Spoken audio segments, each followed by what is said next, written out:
Director Wes Anderson is here. He first came to our attention in 1996 with his critically acclaimed debut film, Bottle Rocket. The chairman of Walt Disney Pictures, Joe Roth, was such a fan of the movie, he made sure Wes Anderson made his next film for Disney. That film is Rushmore. It is generating a great deal of buzz surrounding its February 5th release.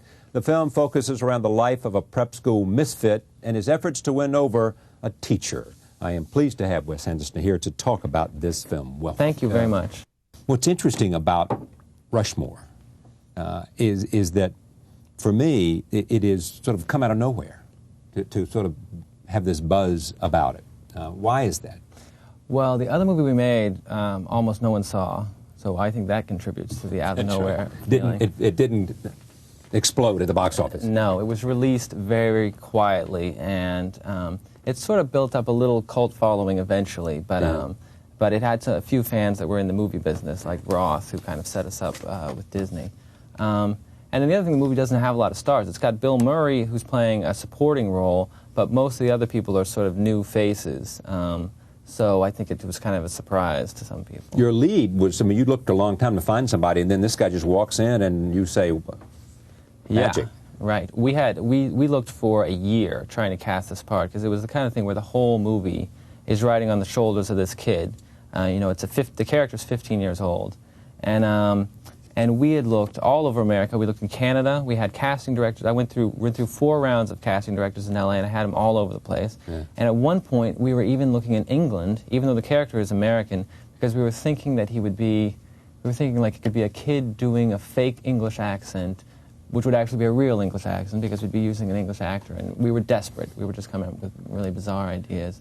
And then finally, this kid, Jason Schwartzman, walked in, and I just knew within about 3 minutes that we could actually make the movie, that we weren't going to have to shut down. What did he have that made you so euphoric? Well, I think the main things were, the first thing is, I mean, the other movie we did is almost all with unknown, or people who just weren't actors, non-actors. And so I'd kind of had some experience with casting those kind of, you know, people.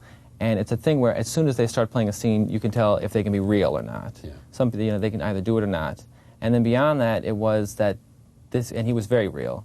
And then the other thing was he just had a real instant intelligence and energy and sort of a force, which was going to be very important because the character does some awful things, and I still want us to be with him and pulling for him, you know, and it needed someone who would kind of, you know, bring the audience along and they would stay with them. So was Murray an easy sale? Murray was... You're not paying him big bucks. No, we couldn't pay him. We wrote it for him, but we thought we weren't going to get him, because we thought we couldn't afford him. We thought we wouldn't be able to get to him, get him to read it, or any of that kind of stuff.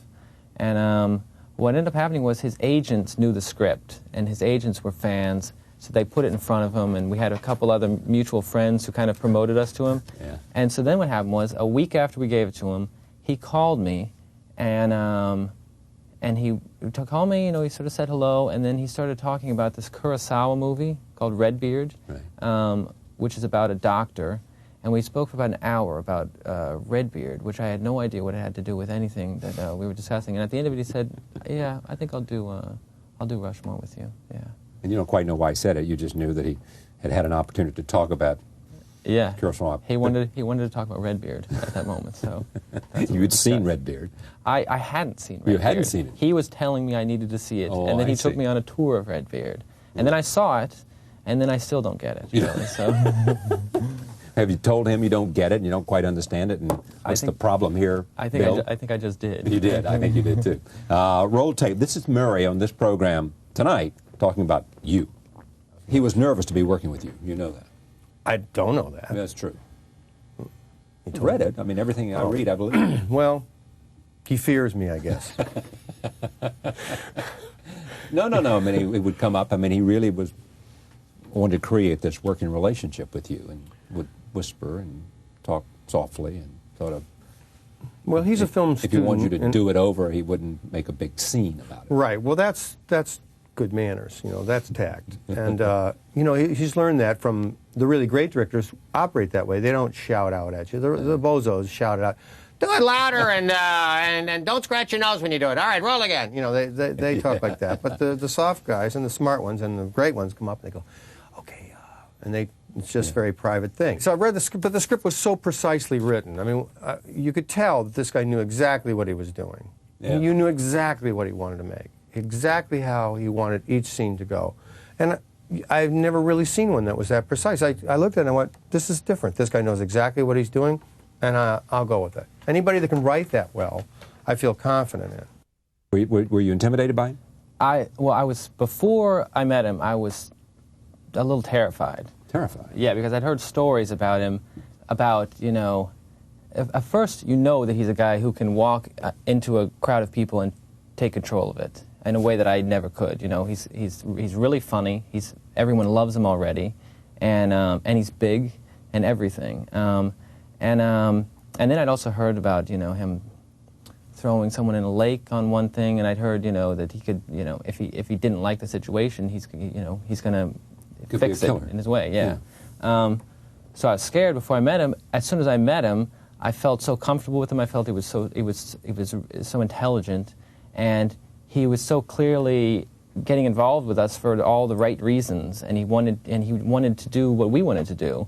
And then I just realized everything that I was afraid of, I can use all that stuff. He's going to bring that to this, and and we can benefit from it. Is directing hard?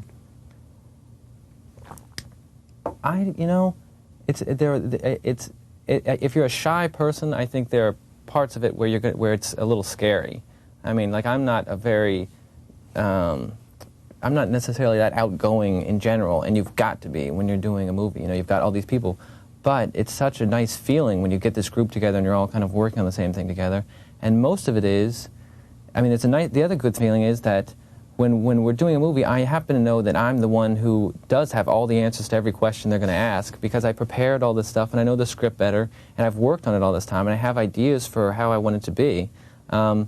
So I can take just an automatic confidence knowing that I have the right answers. But it's important that you have the right answers, and it's important that they at least think you do. That's true. That's true. And I think a lot, and also, the people, like the first movie with Bottle Rocket, I used all the same crew from Bottle Rocket.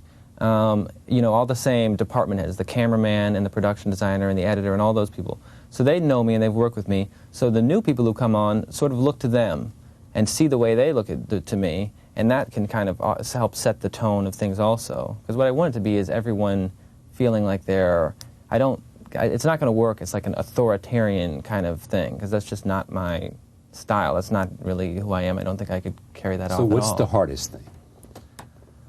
The hardest, well, the scariest thing with this one was that I was putting together, with the other movie we did, the cast was all a group of friends, and the movie came together because we were a group of people who wanted to do a movie. With this one, I had to assemble a cast of people, and there were some of them were very experienced actors like Bill Murray and Seymour Cassell, who's in it, and this English actor Brian Cox, and then some of them were newcomers. But I wanted it to be a group of people who would come together and become friends. It's a movie that's sort of about friendship, and I wanted that kind of feeling on the set. And I was worried about how that would happen, how they would interact, and it came together very nicely. But it was the thing that caused me the most anxiety, I think. You, University of Texas? Yeah. You make a student film, so to speak, an 18-minute short. Mm-hmm. What we affectionately call Battle Rockets around here. You call Bottle Rocket, so we'll give you the benefit of the doubt that it is in fact Bottle Rocket. You made 18 minutes and you showed it to somebody, and I guess it was Jim Brooks who saw it at Sundance or somewhere and said... Yeah, well, what actually happened was we had the movie, we took it to Sundance, and nothing happened at Sundance. Then this producer, Polly Platt, who worked for Jim Brooks, right. She saw it, and she saw tape of it and our script. She brought it to Jim, and Jim saw it, and nobody wanted to have anything to do with this. And Jim saw it and read it, and it's always a shock to me when somebody can just look at something and they don't care about what... I mean, so much of stuff in the movie business is people reacting to what other people want, bidding wars and all that stuff. And this was one guy, the only guy once, that's saying, we're going to do this. And that's the same with Bill. Bill just read this script cold, and he made all his own decisions about it. And, you know, when Brooks and Polly Platt got involved, that sort of just set us up to work in the movies. You know what else can happen, too, and I'm sure this must have happened at some point. Somebody, you can do something, and somebody can get it, and they can see something that they know is really good. And while they know, somebody might come in the room and say, that is the worst 18 minutes I've ever seen. And they're saying, yeah, I understand what's wrong with the film, but did you see this? And anybody who can do this has a real gift, and we can take that and grow it. Yeah. You know? Yeah. This is a clip called Can't Do It, Max. Tell me a little bit about Max, because he's an interesting character. Well, Max is this kid who, this was like the center of the movie for us. The reason we wrote the movie was because we came up with this character, me and my co-writer, Owen Wilson. Yeah. And he is this kid who, he runs everything in this school. He goes to a prep school called Rushmore. He's founded all these clubs and societies, kind of runs everything. He puts on, a big part of it is he puts on these big giant plays. Like he's done an adaptation of Serpico that he's putting on these, he's done like a big Vietnam play. These things are like very influenced by TV and movies. And but he's also a horrible student. He's on the verge of getting kicked out. And he's on scholarship, which he lies about and tells people his father's a neurosurgeon. Yeah, and he's also applying to Oxford with Harvard as a fallback, safety. as a safety fallback. Right, right. How much of this in your head is you? I don't really think of it that way. I mean, I think there are parallels. There are parallels, yeah. I mean, for me and Owen, my co-writer, both. The stuff we draw, like the school where we filmed is my school, and the plays that he puts on. Your school in Houston. Yes, my school in Houston. That's where we shot it. And the plays that he puts on are sort of inspired by some plays I put on when I was very young. But other than that, it's more like, I think, if I had seen this movie when I was 15 years old, that would have been my movie. That would have been it would have changed me. Yeah. It would have been because I think it's like a role model for. It's like a kid who. It shows you a way to be heroic and still be a horrible student and get rejected from all your schools and fail in all kinds of ways, but succeed in other ways. And I didn't really have an idea of how to kind of do that. And I was going to get rejected, and I was going to do terribly. So. Roll tape. Here's a scene called between Max and Brian Cox, Dr. Guggenheim. Dr. Guggenheim, I don't want to tell you how to do your job, but the fact is, no matter how hard I try, I still might flunk another class. If that means I have to stay on for a postgraduate year, then so be it. But we don't offer a postgraduate year. Now explain this to me. I mean, he seems like the way he talks is a smart kid. Right. Yeah, but he's failing. He's a smart kid. I think he's deeply disturbed in a lot of ways. And he's also probably one of those kids who's very verbal, but he probably will never be able to do math, you know. He's one of those kind of people. This relationship between you and Owen Wilson, what's this collaboration about? I mean, you seem to be joined at the hip. Yeah, well, Owen and I have been friends for about 10 years, and we went to school together, and all our whole sort of, however long we've been working and doing movies and everything, has been together. And I just sort of feel like there's nobody else. I know my work is going to be better if I'm writing with him, and I've never met anybody who I would want to write with. And I feel like our sort of sensibility and our sense of humor is so similar. The things that we're attracted to in characters and stories and behavior and things are just so close that it just seems like, you know, I just am lucky. I feel I'm lucky, you know, I'm lucky to have it. All right. Oh, just one more time, take a look at one other clip from this film called Want Me to Grab a Dictionary. This is the infamous, in this movie, Miss Cross, who Max has his eye on, and so does Bill Murray's character. Take a look. the truth is, neither one of us have the slightest idea where this relationship is going. We can't predict the future.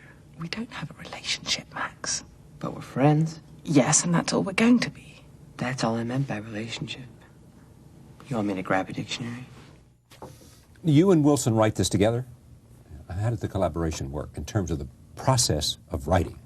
Well, the way we usually work is we start out just talking, and usually we're traveling or something like that, and we're talking about the characters and telling stories. You know, we both have 100 stories that we know of each other, you know, and then we have stories of things that happened to us together, people that we've kind of watched, and that stuff all starts to kind of mix together, and we talk. And then we start just writing on little scraps of paper, which we trade back and forth. And I'll write something out, and then I'll get it back from Owen, and he'll have big X's through it, and things scribbled, and we rewrite each other's stuff. And then eventually I start typing it. The bad thing is, like if Owen gives me something and I type it, if I don't like part of it, I just don't type it. I just erase it.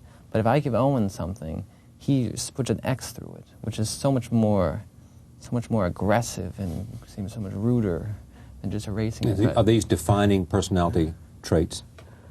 The defining personality trait is that I have learned to type and he hasn't. I think. You have to write your own scripts? I mean, so far, everything you've made, you've written. Yeah. It's 2. Right, it's 2. But so I haven't read anything that felt. I mean, these are pretty personal movies. Like this movie, Rushmore, is very personal to me and Owen. What does that mean, personal?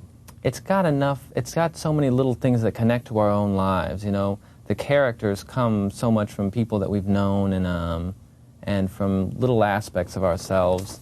And the setting is so familiar to us. And then there's sort of thematic stuff that's personal to us. And I just don't think there's any way that I would find a script that would mean as much to me. You say thematic stuff that's personal to us. What do you mean? I mean, like, the kid that the movie's about is someone who, he doesn't try, you know, like in high school, one of the central things is to be cool. Yeah. And this is a kid who's not cool at all, but who is, he has his own ideas of the way he wants to be, things he wants to kind of accomplish. And he has this great enthusiasm for those things and this kind of drive about it and a resilience. And I sort of kind of, that's something that means something to us. I mean, I like people who are kind of unusual characters and kind of originals. And do we think Max is going to be successful in life? I think he's like headed for Broadway or something, you know? He's going to like hook up with Mike Nichols or somebody like that. He'll become a protege of someone and he'll yeah. You know. Speaking of Mike Nichols, he's a hero. Yeah. Because? Well, I've loved a number of his, I've loved lots of his movies. And somehow The Graduate is a movie that Owen and I have gotten into our consciousness in a way where whenever we write a script, we end up feeling like we just stole 100 things from The Graduate and we can't point out what they are. But we feel like there's like some sort of tonal thing or something. It's just like, it just seems to be a part of it. And then there is stuff that I have overtly stolen also. Overtly? Yeah. What's the best example of that? Well, there's a scene where Bill Murray is having his twin sons, who he despises, are having it's their birthday party. In the middle of the birthday party, he climbs up on the high dive and does a cannonball into the swimming pool. And he stays underwater by himself. And there's just sort of a lonely moment of him all by himself in the swimming pool, which is, you know, there's a scene in The Graduate where Dustin Hoffman is in. His parents give him a wetsuit, a scuba diving thing, and he's just by himself at the bottom of the pool, and that's what it's from. Who else? Anybody else in your pantheon of heroes that are directors that sort of make this? Yeah, a lot. I mean, a guy who I keep thinking about is Polanski, who... Roman Polanski? Roman Polanski. Because of what film?